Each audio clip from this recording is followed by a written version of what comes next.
Hello darling, సప్త ఋషుల సందర్శనం ఎపిసోడ్ 7లో మరో విభిన్న గాథకి స్వాగతం. నేను మీ మహతి. ఈరోజు మనం మాట్లాడుకోబోయేది ఒక అసాధారణ యాత్ర గురించి. రాజుగా పుట్టినవాడు కానీ చివరకు ఋషిగా మారాడు. బాహుబలితో జీవితం మొదలుపెట్టి తపస్సుతో ముగించినవాడు. అయితే ఆయన ఎవరో తెలుసా? విశ్వామిత్ర మహర్షి. విశ్వామిత్రుడు మొదట్లో ఓ రాజు.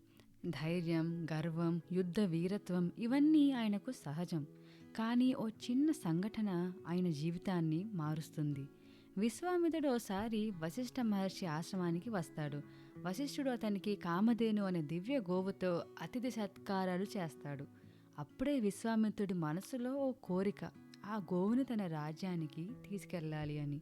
కానీ వశిష్ఠుడు అంటాడు, ఇది తపస్సు ఫలం, దీన్ని బలవంతంగా తీసుకోవడం ధర్మం కాదు. విశ్వామిత్రుడు తన రాజశక్తితో వశిష్ఠుని అనగదొక్కాలనుకుంటాడు. ఒక ఋషి తపస్సు శక్తి ముందు నా సైన్యం తల వంచుతుందా? ఇదేం అవమానం! తన ఆశ, తన అహంకారం చేతిలో రాజు హిమాలయాలకు పయనమయ్యాడు. భయంకరమైన తపస్సు ప్రారంభించాడు. ఎండ, మంచు, వర్షం ఏది ఆపలేకపోయాయి. శివుణ్ణి ఆధారించాడు. దివ్యాస్త్రాలు పొందాడు. సంఖ్యలేని ఆయుధాలతో తిరిగి వచ్చిన రాజు వెంటనే వశిష్ఠ ఆశ్రమంపై దాడికి దిగాడు. గాలిని చీల్చే బాణాలు, భూమిని బాదే గదలు, దహించే అగ్ని వస్త్రాలు. కానీ వశిష్ఠ మహర్షి దండం ఎదురుగా అన్ని ఆయుధాలు అక్కడే ఆగిపోతున్నాయి.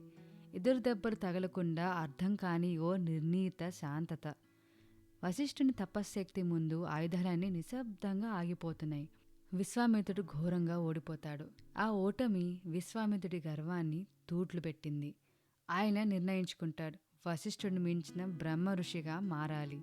అక్కడి నుంచి మొదలవుతుంది తపస్సు, త్యాగం, శోధన అనే దీర్ఘయాత్ర.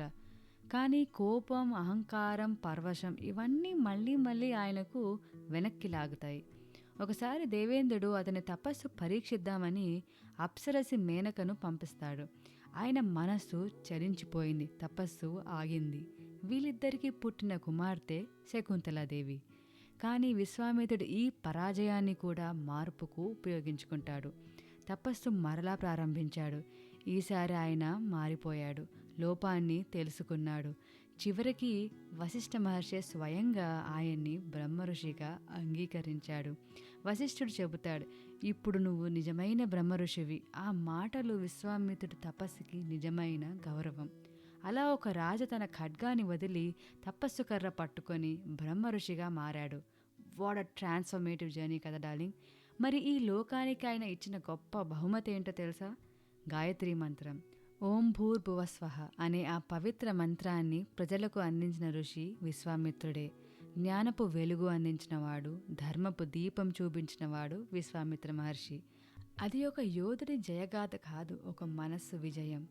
మనం విశ్వామిత్రుడి నుంచి నేర్చుకోవాల్సినవి ఏంటంటే, అహంకారం ఎదుగుదలకు అడ్డు, ఇంట్రోస్పెక్షన్ దాన్ని మార్చగలదు. మనకి ఈగో ఉంటే darling, we can never grow.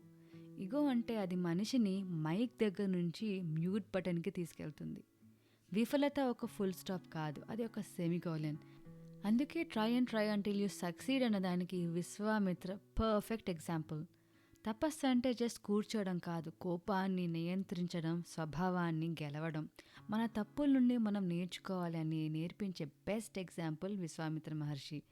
తపస్సు చేస్తే మనం కూడా వైఫై రేంజ్లో కాకుండా డివైన్ ఫ్రీక్వెన్సీలో కనెక్ట్ అవుతాం. So it's never too late. మీరు మారదామనుకుంటే మార్పు కోసం ప్రయత్నించండి. Never ever give up.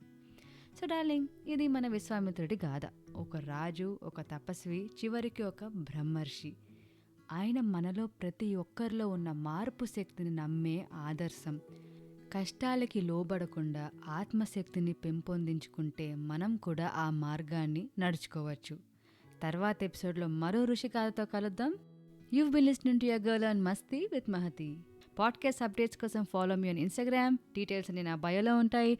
స్పాటిఫైతో పాటు యూట్యూబ్లో కూడా మీరు ఇవి వినొచ్చు. మస్తీ విత్ మహతి అని సెర్చ్ చేస్తే వస్తుంది. అప్పటి వరకు stay tuned. Until next time, just chill, stay cool and be crazy.